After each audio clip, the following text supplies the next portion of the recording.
네, 안녕하세요. 저는 29기 이강희 농사라고 하고요. 저는 오늘 저희 한림법학원에서 하고 있는 노동경제학, 그러니까 농사 수험생들을 위한 그리고 2차 시험 선택 과목인 노동경제학과 관련된 그 과목 소개를 좀 드리려고 여기 왔습니다. 우선 간단히 제 소개를 드리자면 저는 29기 노무사고요. 그리고 여기 한림법학원에서는 노동경제학을 가르친 지 이제 만 1년하고 조금 넘었습니다. 그리고 이제 작년에, 그러니까 올해죠. 올해 시험을 본 그 32기를 준비하시는 노무사님들을 처음으로 0기부터 그다음에 3기까지 이제 쭉 한 사이클을 돌았는데요. 그 전에는 1기부터 제가 시작을 해서 아마 아시는 분들이 많지는 않은 걸로 알고 있습니다.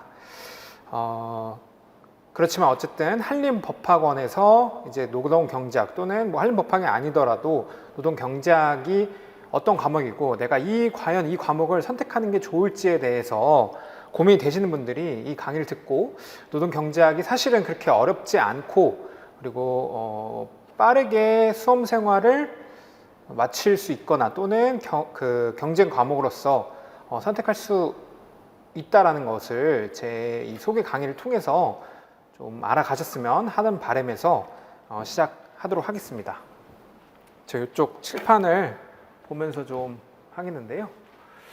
우선은 제가 먼저 설명드릴 거는 선택 과목으로서 노동경제학이란 무엇인가예요. 그러니까 노동경제학이라는 게 뭐 인터넷에서 찾아보시거나 이렇게 하면은 이게 경제학 과목이니까 뭔가 되게 수학적으로 많이 알아야 될 것 같고 또는 과거에 뭐 수포자라면 또는 경제학을 전공하지 않았다라면 이거는 도전하기 굉장히 어렵지 않을까라는 측면에서 많이 선입견을 갖고 계신 것 같아요. 그런데 이제 우리가 앞으로 이제 노무사 시험을 준비하시는 과정에서 피할 수 없는 과목이 노동법이 있죠. 이 노동법 과목을 어떻게 학습하고 또는 이 노동법을 어떻게 공부해야 하는지 그 구조와 유사한 측면에서 노동경제학을 좀 설명드리려고 합니다. 아마 이 영상을 보시는 분들은 뭐 이제 막 노무사 시험에 진입하려고 하시는 분들이 지금 이 영상을 보게 되실 수도 있고 또는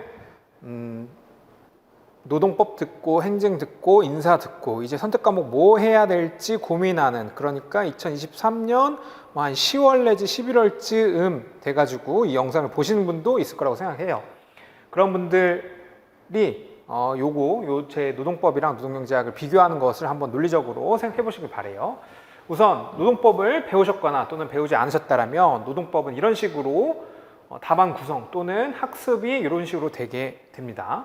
우선 첫 번째로 우리가 법을 공부한다라는 것, 또 노동법을 공부한다라는 것은 어떠한 사실관계 또는 어떠한 사건이 발생됐는데 그것을 법률적으로 어떻게 판단해야 되는지를 배우는 거란 말이죠.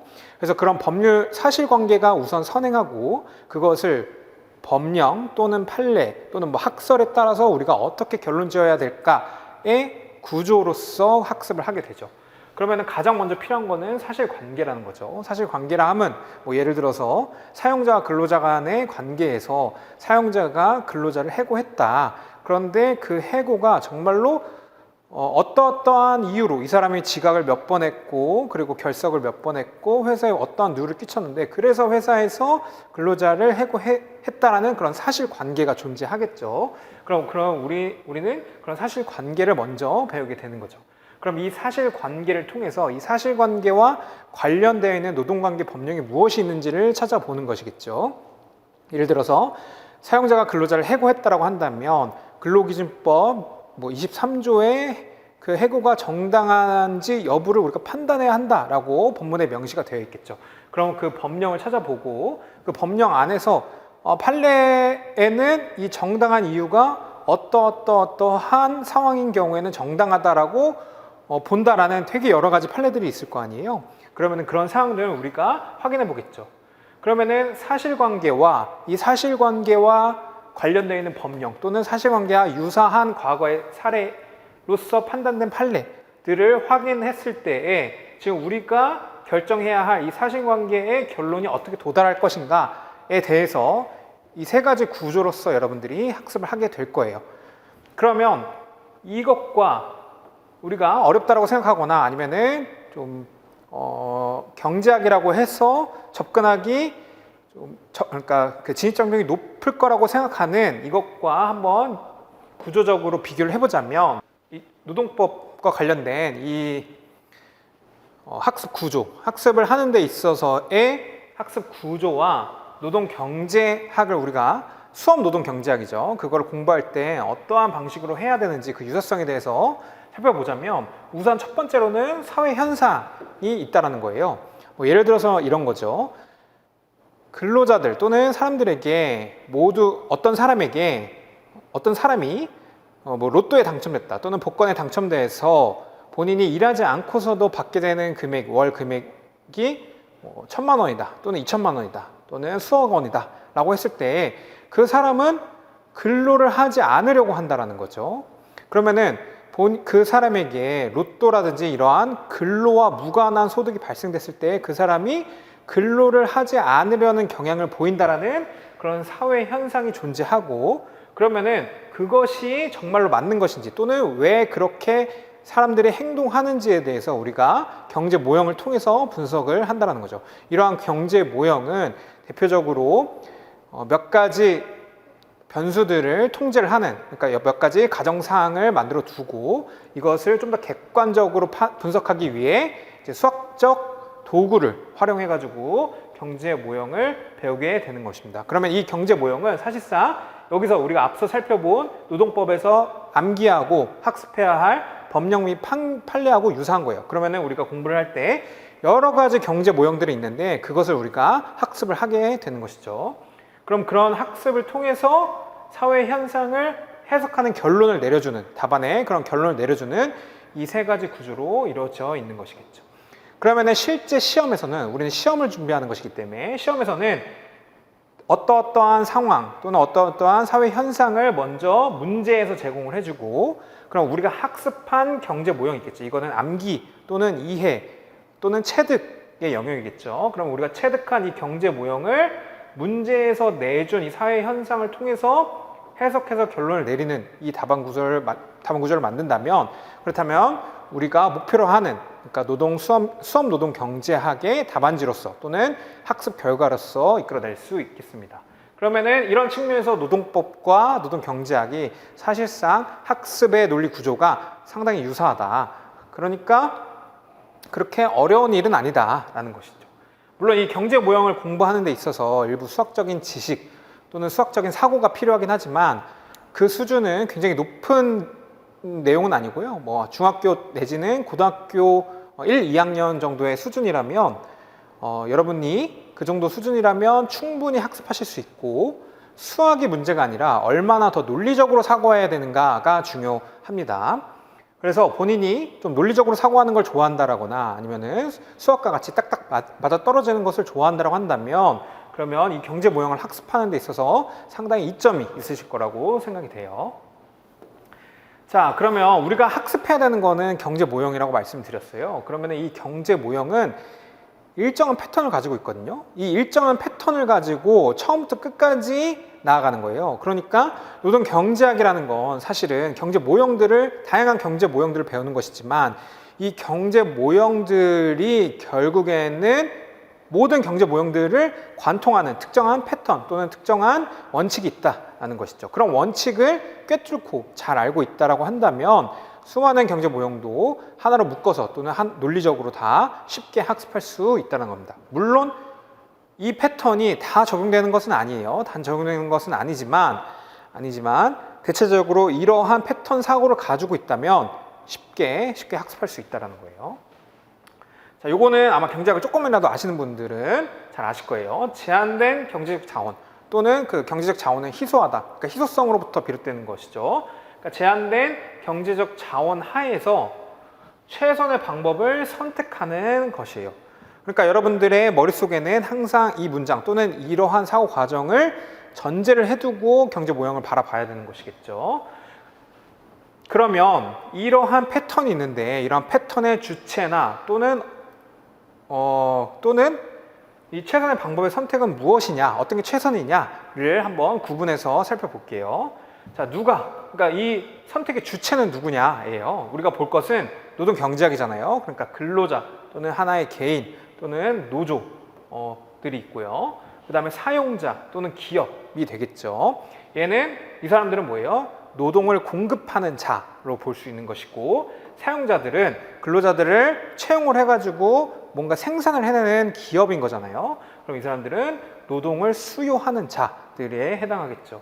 그 다음 정부가 있어요. 정부는 이 노동 경제학에서 근로자와 사용자 간에 서로 간에 수요와 공급이 일치하는 과정에서, 일치하는 그 지점에서 시장 안에 교환 또는 서로 간에 그 노동과 일자리가 교환이 이루어지겠죠. 그 과정에서 외부적인 자로서 특정한 역할을 한다는 거예요. 특정한 역할은 당연히 사회 안에서 그 경제적으로 또는 그 가장 사회 안에서 가장 효율적인 결과를 이끌어내는 것을 목적으로 하겠죠. 그러면 어떤 것이 최선이냐, 그러니까 이러한 주체들이 무슨 결정을 할 것이냐의 논의로 넘어가겠죠. 근로자는 최선의 방법을 선택하는데 어떠한 최선 방법이냐, 본인들의 효용을 극대화하는 선택을 한다는 거예요.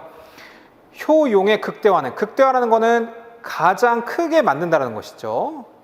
그러면은 무엇을이죠? 효용을이잖아요. 여기서 말하는 효용은 이렇게 생각하시면 돼요. 그 근로자 개인이 본인이 삶을 살아가는 데 있어서 무엇을 함으로써 만족감을 얻거나 또는 무엇을 함으로써 행복감을 느끼는데, 그러한 것들을 하나의 지표로서 또는 하나의 값으로서 우리가 말하는 것을 우리는 효용이라고 합니다.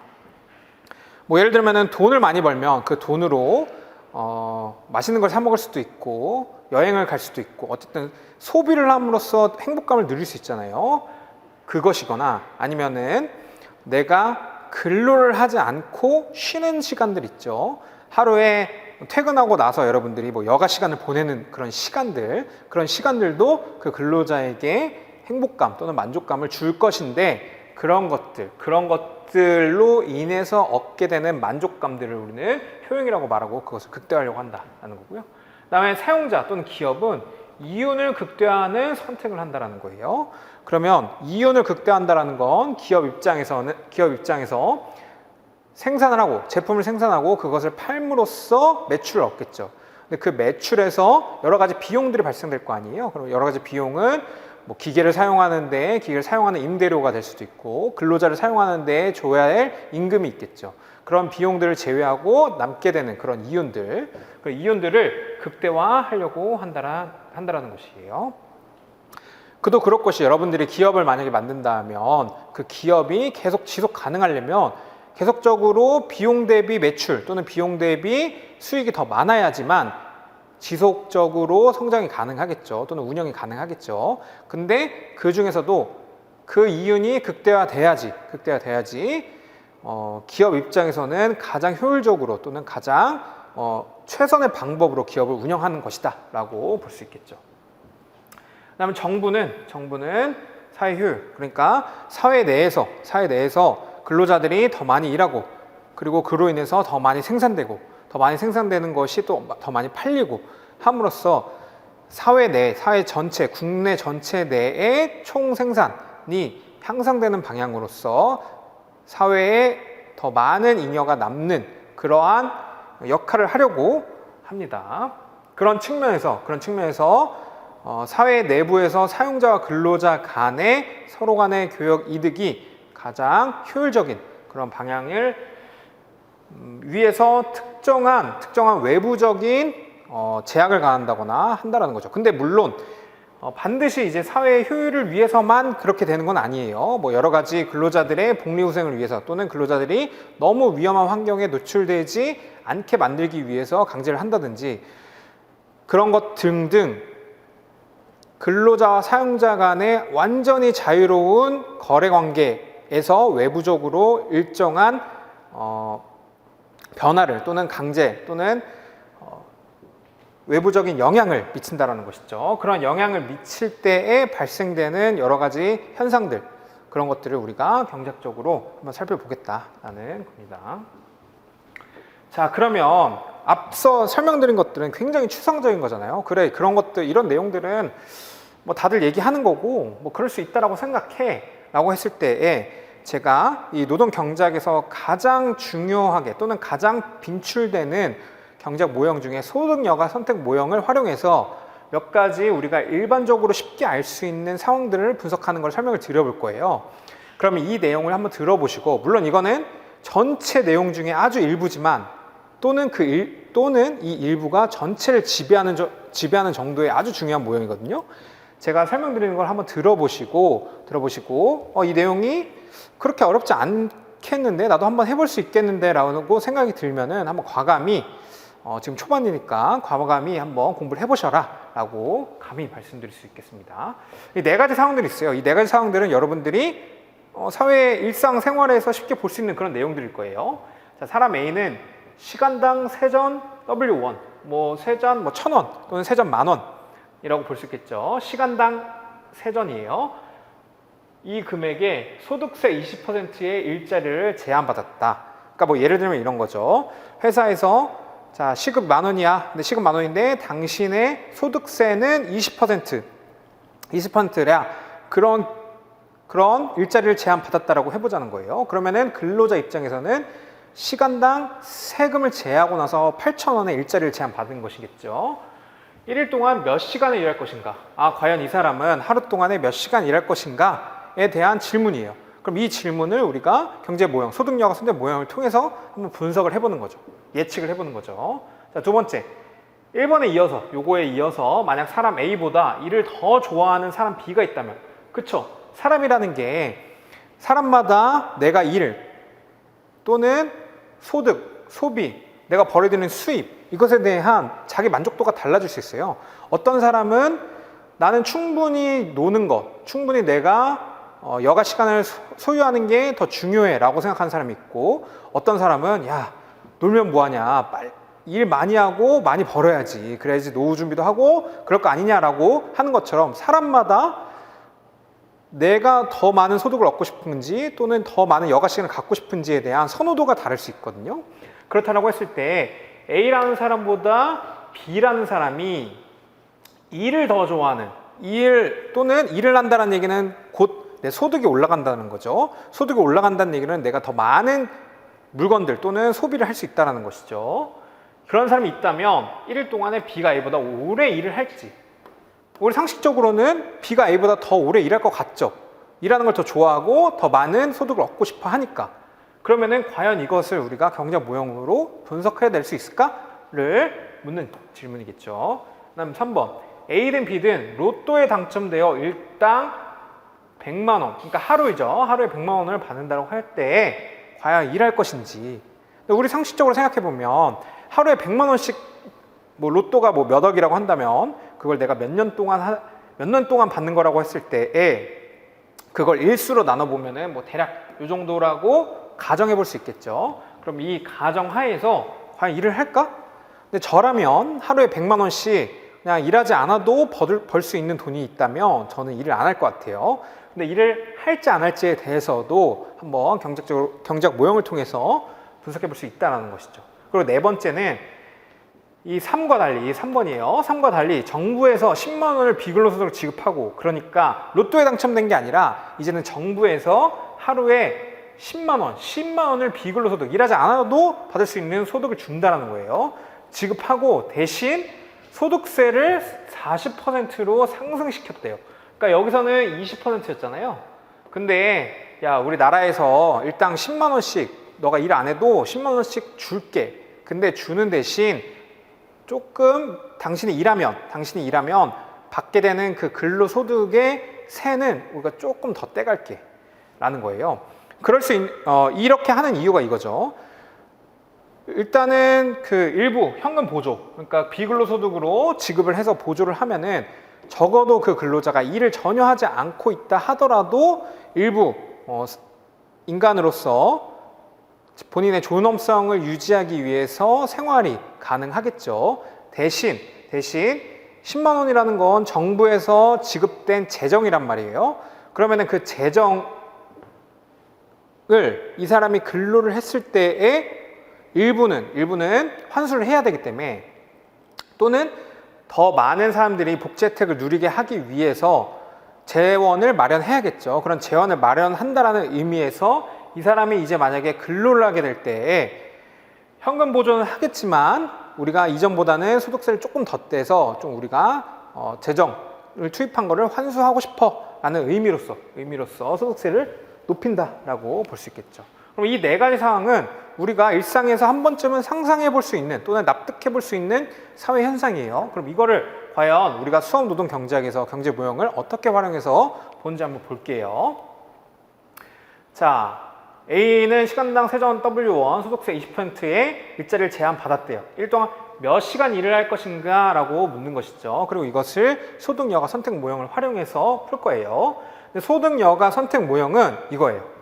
자, 세로축이 소득이고 가로축이 여가 시간이라고 했을 때에 소득과 여가 이 두 가지 지표 또는 두 가지 특정 값을 선택함으로써 근로자는 아까 처음에 뭐라고 말씀드렸어요? 효용을 극대화하려고 한다라는 거예요. 그러면 효용을 극대화하는 걸 목표로 하고 있어요. 효용을 극대화하는 걸 목표로 하고 있는데 대신 이 사람이 효용을 극대화한다고 하지만 무엇을 통해서 효용을 극대화해요? 본인이 근로하면서 얻을 수 있는 소득 그리고 본인이 내가 하루 동안에 근로하지 않고 쉬면서 얻게 되는 여가 시간 이런 것들을 내가 얼마나 선택하는지에 따라서 효용을 누리게 되는데 그것을 극대화한다는 것이죠. 근데 여기서 문제가 있습니다. 뭐가 문제가 있냐? 자, 여가 시간. 하루라는 것은 24시간이죠. 전 세계 모든 사람에게 부여된 시간은 24시간이에요. 하루를 기준으로 했을 때.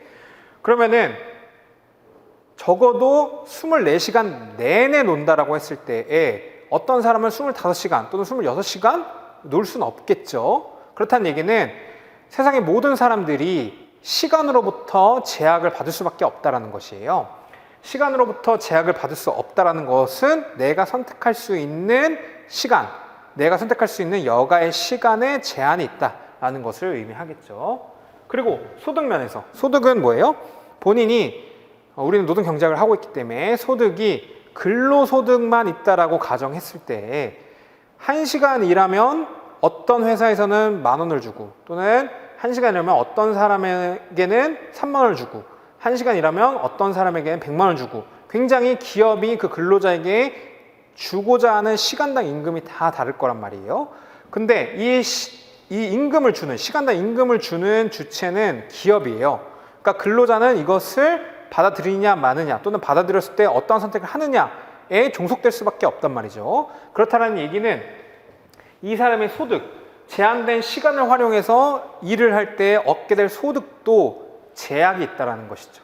그러면은 개인은 또는 근로자는 소득과 여가 시간이 특정한 상황 하에서 제한받는다라고 볼 수 있고 이 하에서 효용을 극대화하려는 선택을 하기 때문에 그 제한된 상황을 우리는 예산 제약이다라고 말을 합니다. 그러면 예산 제약은 이렇게 되겠죠. 하루에 24시간이라고 했을 때 만약에 하루에 8시간은 그냥 잔다라고 해볼게요. 그럼 8시간 자면은 하루에 16시간만이 내가 자는 것 외에 쓸 수 있는 시간이죠. 내가 뭐 여가 생활을 하든 근로를 하든요. 이런 것들을 우리는 총 가용 시간이라고 말을 하는데요. 이 16시간이라는 것을 우리는 최대로 활용할 수 있어요. 그러면 16시간을 만약 전혀 일하지 않고 놀고 있다고 한다면 나의 소득은 0원이겠죠. 그러니까 이 지점, 내가 만약에 여가 시간을 16시간 투자한다라고 했을 때 16시간 논다라고 했을 때 나의 소득은 0원이 되겠죠. 그러면 이 점의 좌표는 우리는 여가 시간이 16이고 소득이 0인 이런 좌표에 해당하겠죠. 얘는 여가 시간이고 얘는 소득이에요. 근데 만약에 이 사람이 완전히 워커홀릭이에요. 또는 완전히 워커홀릭인 상황을 한번 가정해 볼게요. 그래서 여가 시간이 제로인, 그러니까 전혀 쉬지 않고 일만 한다라고 가정했을 때에 그 사람이 시간당 받는 임금은 여기에 기울기에 해당하겠죠. 그러니까 만약에 이 사람이 1만 원을 시간당 받는다고 했을 때 총 16시간 동안 놀지 않는다. 또는 16시간 동안 근로한다라고 했을 때의 요 높이는 16에다가 1만 원을 곱한 16 정도에 해당하겠죠. 그러면은 이 사람은 이건 거예요. 최대로 놀면은 여기, 최대로 일하면은 여기, 그리고 이 점들을 이은 이 선 위에 무수히 많은 그 점에서 이 점 또는 이 점 안에서 무언가를 선택할 수 있다라는 거겠죠.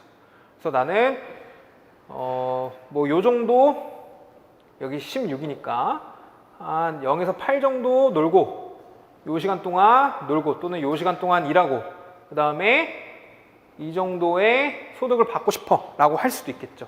이 점에서요. 이 점에서. 이러한 선택을 할 수도 있겠죠.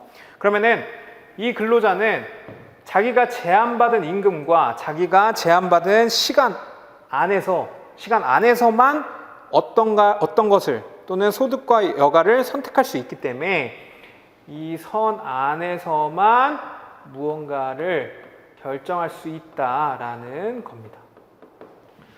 자, 여기까지가 예산 제약인 거예요. 그럼 예산 제약이면 이 사람은 무슨 선택을 해요? 효용을 극대화하는 선택을 해요. 근데 이 사람은 나중에 수업 시간에 배우시겠지만 이 사람의 효용은 특정한 함수를 따라요. 그리고 그러한 특정한 함수를 수식으로 표현하고 그 수식을 소득과 여가라는 평면 위에서 나타내면 이러한 곡선들이 생겨나게 됩니다. 그리고 이러한 곡선 안에서 요 U, 0, 1, 2, 3이라는 특정한 값은 이 사람의 효용 수준 또는 효용 정도를 나타내는 그 값에 해당합니다.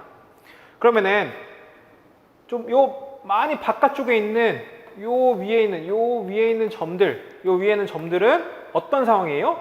소득도 높고 여가 시간도 충분히 많은 그런 상황이겠죠. 그러면은 근로자 입장에서는 이러한 상황이 소득도 적고 여가 시간도 적은 상황보다는 당연히 더 높은 행복감 또는 더 높은 만족감을 누리게 되겠죠. 그러면 효용을 극대화하는 근로자 입장에서는 효용 수준이 더 멀리 있는, 원점에서부터 더 멀리 있는 상황을 선택하려고 하겠죠. 그런데 뭘로부터 제약을 받아요? 시간과 그 다음에 임금으로부터 제약을 받죠. 그럼 이 사람은 더 멀리 떨어진 효용 수준 중에서도 지금 이렇게 제약받아서 선택할 수 있는 그 수준 하에서 효용을 극대화할 것이기 때문에 결국에는 어떠한 선택을 한다? 이 사람의 효용 함수에 따른 곡선, 무차별 곡선이라고 하는데요. 이 곡선과 그다음에 예산이 제약된 이 상황이 맞닿는 이 부분에서 이 사람은 본인의 여가 시간과 그다음에 소득, 그러니까 여가 시간이 0에서부터 여기까지죠. 이것과 그다음에 거기서부터 얻게 되는 소득을 선택할 것이다 라는 겁니다. 또는 이렇게도 얘기할 수 있죠. 지금 여기서부터 여기가 여가 시간이죠. 근데 하루에 16시간 사용할 수 있기 때문에 요거는 근로 시간에 되겠죠. 근로 시간. 그래서 이 근로 시간 동안 소득이 이 정도라면 여기에 해당하는 임금이 여기에 해당한다면 이 정도의 소득을 얻게 될 수도 있다라는 겁니다. 그런데 중요한 건 뭐예요? 중요한 건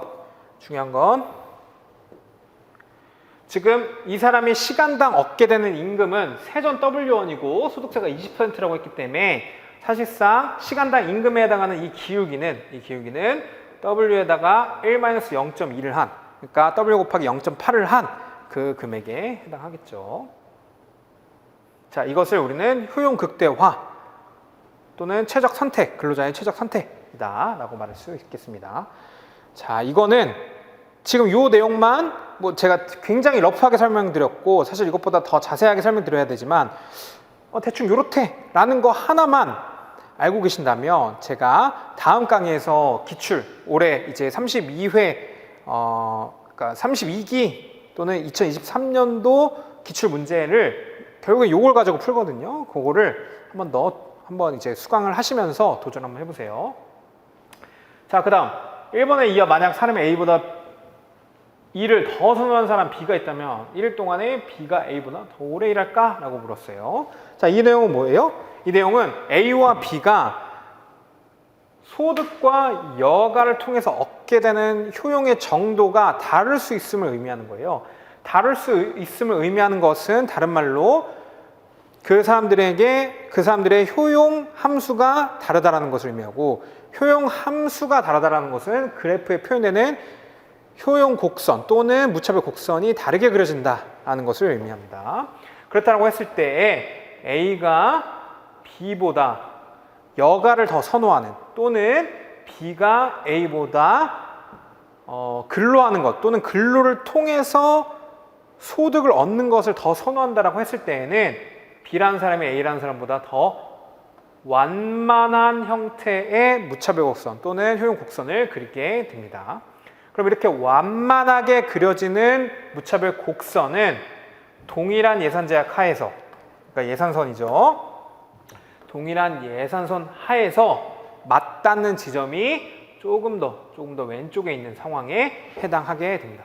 그럼 이거를 그래프적으로 보면 좀 더 왼쪽에 있다는 얘기는 뭐예요? 여가가 0에서부터 여기까지 이 정도에밖에 해당 안 한다는 것이죠. 그렇다는 얘기는 뭐예요? 이 사람은 하루에 16시간이라는 총 가용 시간 중에서 이 정도에 해당하는 시간만을 여가에 투입한다라는 것이고, 다른 말로는 이만큼의 시간을 근로하는 데에 투자한다라는 것이겠죠. 근로를 한다라는 것이죠. 그럼 이만큼 근로를 하게 되면 이 근로에 비례해서 얻게 되는 소득은 높게 되겠죠. 자, 그 다음 A든 B든 로또에 당첨되어 일당 100만 원을 받는다고 하면 일을 할까? 라고 묻는 거예요. 자, 결론부터 보자면은 이건 거예요. 이 사람들은 로또를 맞은 거잖아요. 로또를 맞았다는 얘기는 이 사람이 일을 하든 안 하든, 일을 하면은 시간당 10,000원을 받는다라고 했을 때 원래 이 사람이 하루에 1시간만 일한다고 해볼게요. 그럼 이 사람의 소득은 10,000원이죠. 근데 로또로 인해서 하루에 100만 원씩 내가 받게 된대요. 그럼 이 사람은 하루에 1시간만 일해도 101만 원이라는 소득을 얻게 되잖아요. 이렇게 일을 하든 안 하든 근로와 무관하게 받는 소득을 비근로소득이라고 말을 하는데요. 이 로또가 비근로소득에 해당하겠죠. 그럼 비근로소득에 해당하는 그래프는 최초의 예산선이 이렇게 생겼다라고 한다면 100만 원만큼, 그러니까 요게 지금 이렇게 생략된 금액인데요. 100만 원이면 상당히 높잖아요. 상당히 높으니까 이게 100만 원이에요. 100만 원의 높이예요. 그러니까 100만 원만큼 상방으로 평행 이동하는 형태의 예산선을 그리게 됩니다. 그럼 자, 우리가 꼭 놓치지 말아야 할 것. 근로자는 최적 선택을 하는데 어떠한 최적 선택을 해요? 효용을 극대화하는 선택을 한단 말이에요. 그러면 근로자 입장에서는 과거에 또는 로또를 맞기 전에 요 UA2라는 부분과 UA1이라는 부분이 있으면 효용 지수가 있다고 한다면 UA2는 과거에는 지금 이 상황에서는 선택할 수 없었죠. 예산선이 이렇게 제약받고 있기 때문에 예산이. 그런데 로또로 인해서 새로운 예산선 또는 새로운 예산 제약이 이렇게 늘어났다는 것이죠. 그렇다는 의미는 이제 더 이상 근로자는 이 삼각형 안에서만 선택할 수 있는 것이 아니라 이러한 사각형, 이러한 사다리꼴 모형 안에서도 모두 다 소득과 여가 시간을 선택할 수 있다는 것이죠. 그럼 이렇게 선택할 수 있는 기회들 또는 선택할 수 있는 기회의 집합들이 더 많아진 경우에 당연히 효용을 극대화하려는 근로자는 더 높은 효용 수준에서 최적 결정을 하게 되겠죠. 그런데 봤더니 결과론적으로 이 점에서 효용을 극대화했다라는 거예요. 근데 이 점을 봐봤더니 이건 거예요. 이 상황이라는 거예요. 이 상황. 그러니까 여가가 16이라는 상황이라는 거예요. 이 얘기는 다른 말로 뭐죠? 내가 하루 동안에 총 사용할 수 있는 총 가용 시간이 16시간인데 그 16시간 모두 다 여가로 쓴다라는 것이죠. 이 말은 뭐예요? 일하지 않겠다라는 것이죠. 그러니까 일하지 않겠다라는 것은 다른 말로 내가 노동시장 안에 들어와 가지고 내가 노동을 공급하려 하지 않는다라는 것을 의미하겠죠. 그래서 이런 것들, 이러한 상황을 우리는 이 안에서 모서리해를 결정했다 또는 모서리해다라고 말하거나 아니면은 노동시장에서 이탈했다라고 말합니다. 즉 무슨 말이에요? 로또 당첨되면은 우리가 이렇게 좀 약간 간단히 분석해봤지만 결국에 이 사람 노동시장에서 일 안 할 거다라는 거예요. 그럼 정부 입장에서는 노동시장에서 근로를 하지 않는 것이 좋지 않을 수 있어요. 좋지 않을 수 있기 때문에 이 근로자에게 특정한 유인을 통해서 더 노동시장에 진입시키려고 하겠죠. 뭐 그거는 이제 나중에 보도록 하고요. 실제 수업할 때 보시면 되겠고요. 이번에는 아까 거랑 논리적으로 유사하지만 조금 그 비튼 거예요. 그러니까 정부에서 10만 원을 비근로소득으로 지급했어요. 근데 지급하면서 소득세를 40%로 상승시켰대요. 그러면은 이 사람이 뭔가 현금 보조 또는 비근로소득을 받기 때문에 예산 제약이 변하게 되겠죠. 그러면서도 소득세를 40%로 상승됐기 때문에 뭔가 기울기도 달라지겠죠. 그것이 어떻게 된다? 그것이 이것과 같다라는 거예요. 처음에는 이러한 예산선이었지만 비근로소득으로 10만 원을 지급하기로 했기 때문에 10의 수준 정도가 이렇게 올라가고 근데 소득세를 40%로 상승시켰기 때문에 원래는 1-0.2W였는데 1-0.4W 그러니까 0.6W에 해당하게 되는 거예요. 그러면은 여러분들 알다시피 기울기가 감소했기 때문에 조금 더 평평한 형태의 예산선이 그려질 것이다 라는 겁니다. 그럼 우리의 목적은 뭐예요? 우리의 목적은 근로자가 효용을 극대화하려는 선택을 분석하는 거잖아요. 그러면 근로자는 특정한 효용 함수에 따라서 특정한 무차별 곡선을 그리는데 그 무차별 곡선이 처음에는 정부가 현금 보조를 하지 않을 정부가 비근로소득을 제공하고 소득세를 상승시키지 않았을 때는 근로자가 여기서 효용을 극대화한다라고 하면 이제는 뭐예요? 새로운 예산선에 의해서 근로자들이 선택할 수 있는 뭔가 기회의 집합들이 더 생겨난 거죠. 그러면은 근로자 입장에서는 이제는 새로운 예산 제약 하에서 자기들이 더 높은 효용을 누리게 된다라는 겁니다. 그럼 더 높은 효용을 누리게 되는 이 지점, 여기가 아니죠. 죄송합니다. 여기입니다. 여기가 아니고 이 지점에서 새로운 최적 선택을 하게 된다는 거예요. 그러면 이거 의미적으로 봤을 때는 뭐예요? 더 여가 16시간 중에 제로에서 16시간 중에 이만큼 여가를 소비하고 있었다라고 했을 때 새로운 예산선에 의해서 이만큼 여가를 더 소비하게 되겠죠. 그러면은 딱 생긴 걸로만 봤을 때 직관적으로 더 여가를 늘리는 선택을 하게 되었죠.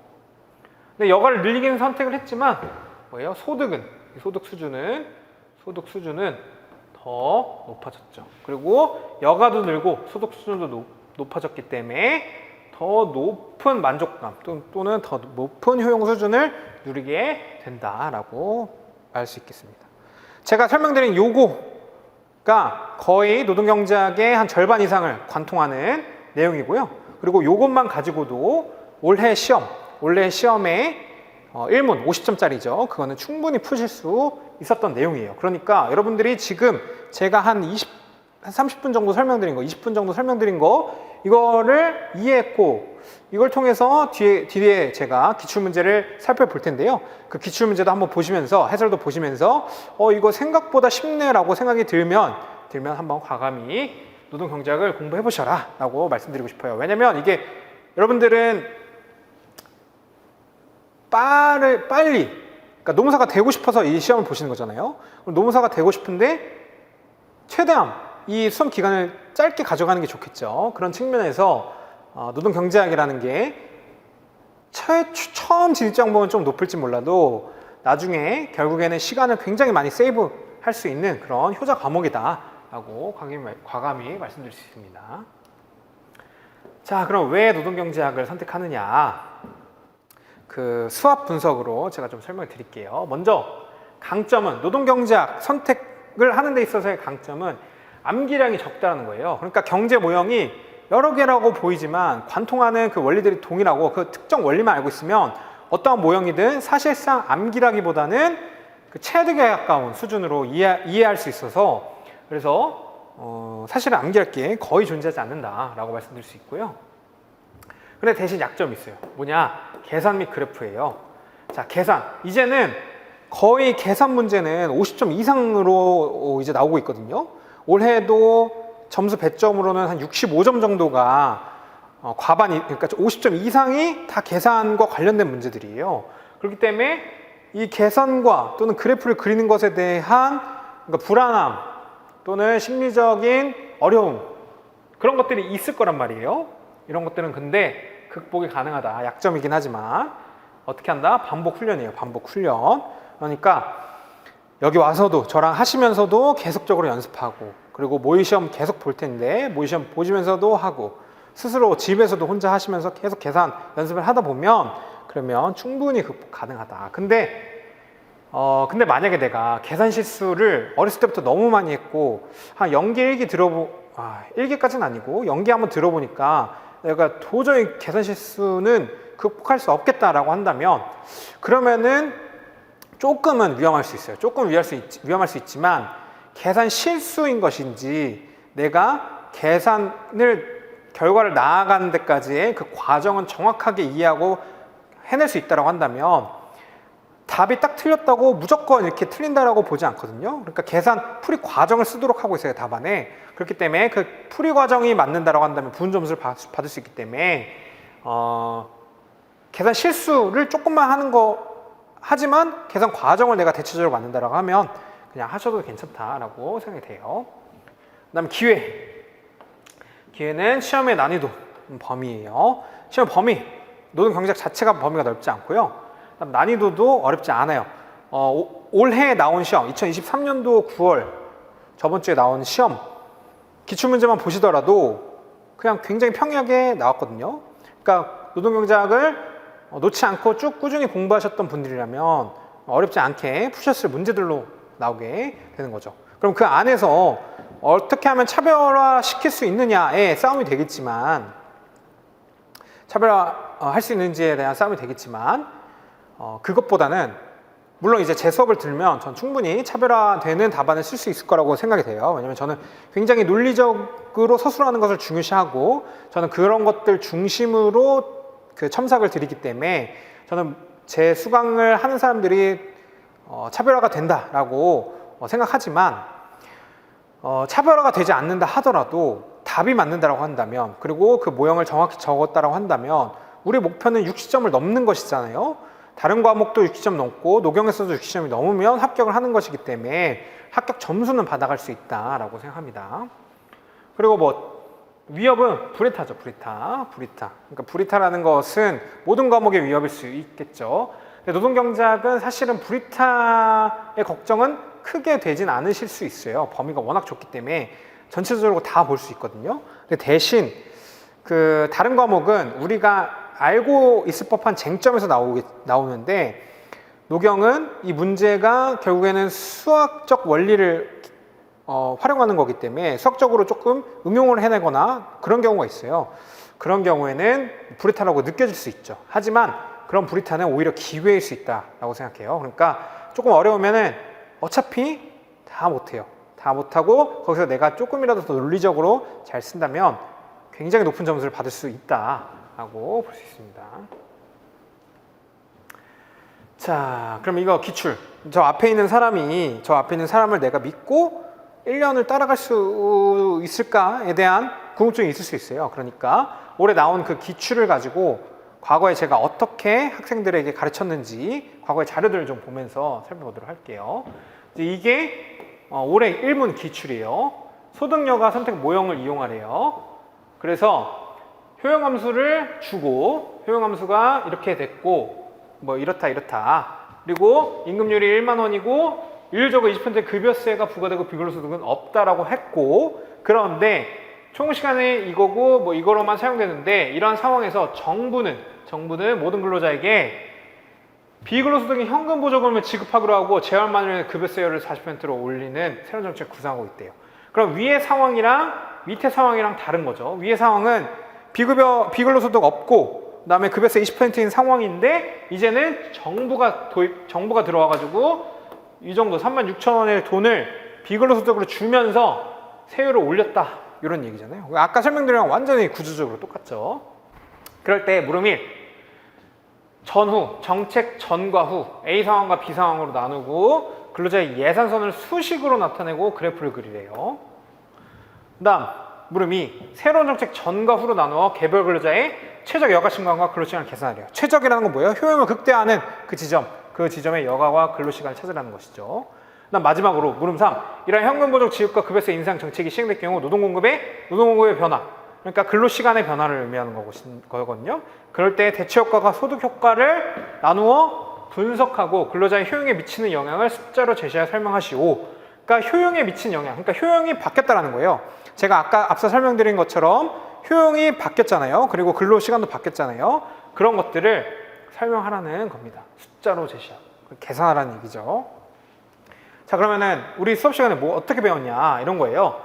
자, 이 내용은 부의소득세와 관련된 소득여가 선택 모형을 활용해서 부의소득세라는 그 제도를 설명한 풀이한 것이거든요. 그래서 이거는 교재에 있는 내용인데 교재에 이렇게 나와 있어요. 매주 세전으로 20,000원 그러니까 2만 원이죠. 임금을 받고 80시간까지 일할 수 있는 사람을 생각해보자. 이 사람은 20%의 단일세율을 적용한다. 그러니까 급여세를 받는다라는 것이죠.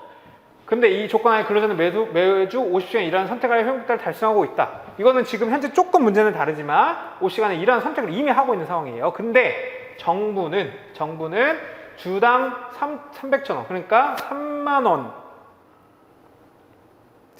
그쵸 30만 원이죠. 30만 원의 보조금을 지급하고 참여해서 일을 할 경우 추가적으로 근로소득을 지급받는 부의소득세를 제한했다. 근데 부의소득세 지급을 위해 재정을 마련하기 위해 급여세율을 50%를 인상됐대요. 그러니까 지금 원래 20%에서 50%로 상승시켰다고 했죠.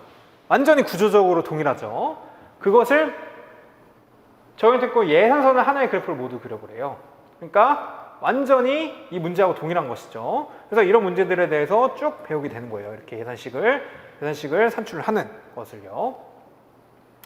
그리고 부의소득세가 노동공급에 미치는 영향을 무차별곡선과 예산선을 활용해 설명하래요. 그러니까 노동공급에 미치는 영향 어떻게 해요? 아까 설명도 드렸지만 원래 예산선이 이렇게 변했어. 그런데 무차별곡선이 어떻게 움직이는지 그것에 대해 한번 살펴보자 라는 내용이었어요. 그러니까 우리가 수업 시간에 교재로서 배우는구나 라고 확인해 볼 수 있겠죠. 그리고 심지어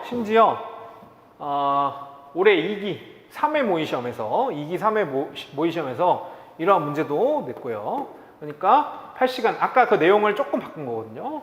급여세율이 뭐 주당 뭐 보조금 이렇게 지급하고 그다음에 세율이 뭐 이렇게 됐다라는 거죠. 그럴 때 어떻게 되는지에 대해서 나오는 그 부의소득세와 관련된 그 내용이에요. 그러니까 결국에는 우리가 배운 데서 나온다라는 거고요. 그 다음에 문제 2예요. 이건 25점짜리인데 노동시장의 수요독점 기업은 고용하는 근로자마다 상이한 임금을 지급하여 완전하게 차별하는 경우하고 그다음에 차별하지 않는 경우가 있는데 이때 물음 1에서 임금과 고용 결정에 대해 공곡선 한계 비용 곡선을 MC인데 그리고 설명하래요. 자, 그다음 최저임금 수준을 이것의 균형임금과 이것의 균형임금 사이에서 결정할 때에 한계비용 곡선의 변화를 그래프에 표시하여 차별하지 않는 노동수요 독점 기업의 임금과 고용 결정의 변화에 대해 설명하래요. 그러니까 이런 거죠. 수요 독점 최저임금을 도입했을 때에 기업의 임금과 고용 경쟁 변화에 대해서 설명하라는 거예요. 그럼 과연 이거는 수업 시간에 어떻게 배우냐? 우선은 수요 독점 모형 중에서 완전 차별적인 수요 독점 기업에 대해서 쭉 배우게 돼요. 쭉 배우게 되고 그다음에 우리 모의고사, 모의 시험에서도 지금 노동시장의 완전 차별적인 수요 독점을 가정한 상황에서도 문제를 풀게 되는 것이죠. 그래서 이거는 2기 7회 모의 시험에서 봤고요. 그 다음에 9회 모의 시험에서도 이렇게 나와요. 지금 노동시장과 관련하여 물음에 답하시오. 수요를 독점하고 있다. 그리고 이때 최저임금을 이걸로 도입한 경우에 아래 물음에 답하래요. 그러니까 완전 차별적이다라고 나와 있지 않은 경우는 일반적으로 차별하지 않는 수요 독점 기업을 의미하고요. 그럴 때에 최저임금 도입 이전에 한계 수익 생산과 임금과 고용을 계산하라고 하고 도입 이후에 임금과 고용이 어떻게 변하는지를 물어보는 것이죠. 그러니까 이것도 결국 수요 독점 상황에서 최저임금이 도입됐을 때에 어떠한 임금과 고용이 결정되는지 여부에 대해서 풀게 되는 겁니다. 이것도 지금 2기 9회 모의 시험이죠.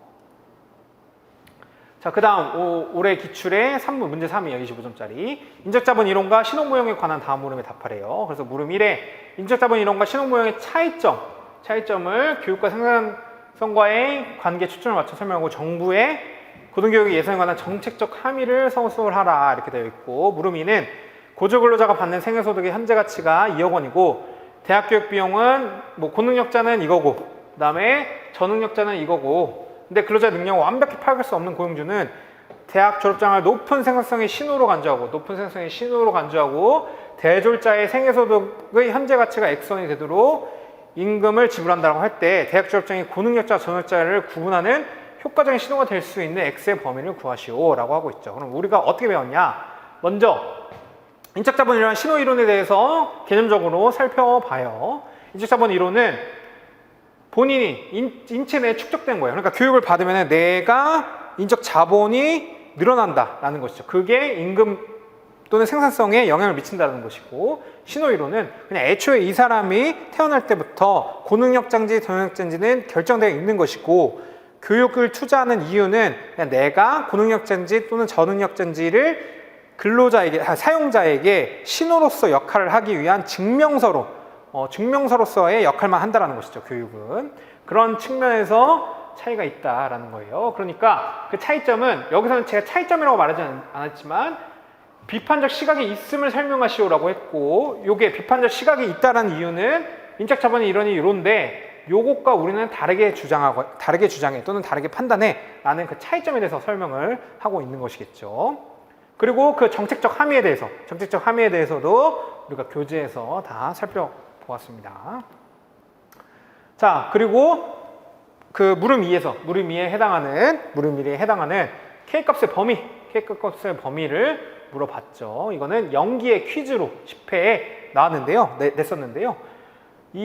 사실은 이거 다 앞서 제가 만든 것들도 다 결국에는 교수저에 있는 연습 문제들 있죠. 교수저에 있는 연습 문제를 발췌해 오거나 또는 그것을 약간 수정한 것에 불과해요. 그러니까 제가 만든 것이 아니라 사실상 교수님들께서 만들어 놓은 그런 문제를 그냥 편집만 했을 뿐인 거예요. 그러니까 우리는 물론 여러분들이 이제 혼자서 그 교수저를 다 보면서 확인하기가 어렵기 때문에 학원을 찾는 것이기도 하죠. 어쨌든 그런 걸 다룬다라는 겁니다. 연기에서 이렇게 다뤘고, 그 다음에 2기 7회 모의 시험에서도 분리균형이 존재하는데 이렇게 고생산성 노동자하고 그 다음에 저생산성 노동자를 구분할 수 있는 이 분리균형과 관련된 내용을 모의고사로 냈습니다. 이러한 분리균형을 지배하는 모형은 신호분해기 모형 또는 신호이론이다 라고 볼 수 있습니다. 그러니까 우리가 올해 나온 기출문제를 가지고도 과거에 우리가 어떻게 공부했었는지 또는 제가 어떻게 학습했는지를 역으로 추적해 보자면 여러분들이 제 수업을 꼭 듣지 않더라도 어떠한 수업에서든 노동경제학을 학원에서 학습을 충실히 하고 있다고 한다면, 그러면은 2024년 돌아오는 그 기출 또는 돌아오는 그 시험에서도 여러분들이 충분히 대응할 수 있다라고 말씀드릴 수 있겠습니다. 그러면은 저는 어떻게 가르치냐? 일단 여러분들도 잘 알다시피 0기, 2기, 3기 이렇게 구분되죠. 그래서 0기에서는 완전히 기본 개념을 학습하는 거예요. 그럼 기본 개념을 하면서 이제 퀴즈를 보게 될 거예요. 퀴즈도 굉장히 중요해요. 왜냐? 지금 이거 제가 0기 퀴즈로 낸 거거든요. 0기 퀴즈로 낸 건데 물론 이것도 그 에렌버그라는 교수저에 있는 그 시험 문제긴 해요. 그런데 에렌버그인지 보라스인지 어쨌든 그 교수저에 있는 문제긴 해요. 그런데 어쨌든 이거를 여러분들에게 시간을 주고 풀게 한단 말이에요. 그러면 이때부터 차곡차곡 0기부터 차곡차곡 공부하는 게 굉장히 중요하겠죠. 그리고 1기에는 기본 개념 확장, 그러니까 기본 개념에다가 좀 기본이 아주 잘 다져져 있다라고 한다면 거기에 추가적으로 조금은 중요도는 조금은 떨어지지만 그래도 우리가 전부 다 봐야 되기 때문에 그런 여러 가지 개념들을 더 추가로 할 거고요. 거기에다가 문제풀이를 같이 할 거예요. 그러니까 모의고사를 보게 될 건데요. 문제풀이는 수업 시간에 같이 또 추가적으로 할 거예요. 그리고 모고를 통해서 조금씩 연습을 하게 되는 겁니다. 25점짜리로 쭉 하다가 막판에는 50점으로 하게 되고요. 그 다음에 2기는 뭐 내년 4월, 6월 이쯤 할 텐데 이제는 답안 형식의 문제풀이를 통해서 연습을 좀 해보는 거예요. 그럴 때는 50점 위주로 하다가 막판에 75점, 100점으로 늘리게 됩니다. 좀 힘들 수 있어요. 힘들 수 있는데 그래도 미리미리 준비하는 게 좋으니까요. 그리고 마지막 3기는 2기, 3기는 주말이고 0기, 1기는 평일이에요. 이때는 이제 완전히 실전 연습인 거예요. 그러니까 사실은 학원에서 무언가 새로운 걸 배우는 것이 아니라 내가 배운 것, 내가 공부한 것을 실제 시험과 같은 긴장도 또는 긴장도 내지는 그 점수, 시간을 활용해 가지고 계속적으로 연습하는 거죠. 내가 실제 시험장에 갔을 때는 이러한 전략으로 시간 관리를 할 거고 그리고 내가 어떻게 목차를 짤 거고 그 다음에 뭐 이런 실수는 줄일 거고 뭐 이런 것들을 연습하는 단계에 해당합니다. 그래서 이런 식으로 진행이 될 거다 하는 겁니다. 그리고 이 커리큘럼마다 다 조금씩 달라요. 그래서 사실 저는 0기부터 그냥 쭉 들어주시길 바라는 마음이에요. 왜냐면 중간에 나가거나 중간에 들어오면 그 구멍이 생기거든요. 그러니까 어떤 강사님이든 1년 동안에 어떤 커리큘럼을 짜고 이런 내용은 여기서 줄 거야, 여기서 할 거야 라는 것들을 다 계산을 하신단 말이에요. 근데 중간에 빠져버리면은 이가 빠져버리는 느낌이어가지고 그럴 수밖에 없어요. 그리고 그러면은 이렇게 혹자는 이렇게 말할 수 있죠. 그러면은 그냥 한 번에 처음부터 끝까지 다 가르쳐주고 다 해주면 안 되냐. 근데 그건 시간 관계상 그게 안 돼요. 시간이라는 제약이 있단 말이에요. 그렇기 때문에 저도 그러고 싶죠. 저도 한 3개월 딱 해가지고 그냥 처음부터 끝까지 한 번에 3개월 동안 하고 싶지만 여러분들이 녹용만 하는 게 아니잖아요. 그렇기 때문에 그러한 한계는 좀 있다라는 측면에서 좀 양해를 부탁드리겠습니다. 자, 그러면은 뭐 노동경제학에 대한 소개는 이쯤에서 마무리하겠고요. 그 다음에 이제 그 올해 기출 해설을 좀 해드릴 건데요. 해설까지 한번 보시고 좀 노동경제학을 선택하는 데 있어서 좀 결정을 하거나 아니면 좀 관심을 가져주셨으면 하는 바람입니다. 그러면 일단은 소개 강의는 여기서 마치도록 하겠습니다. 감사합니다.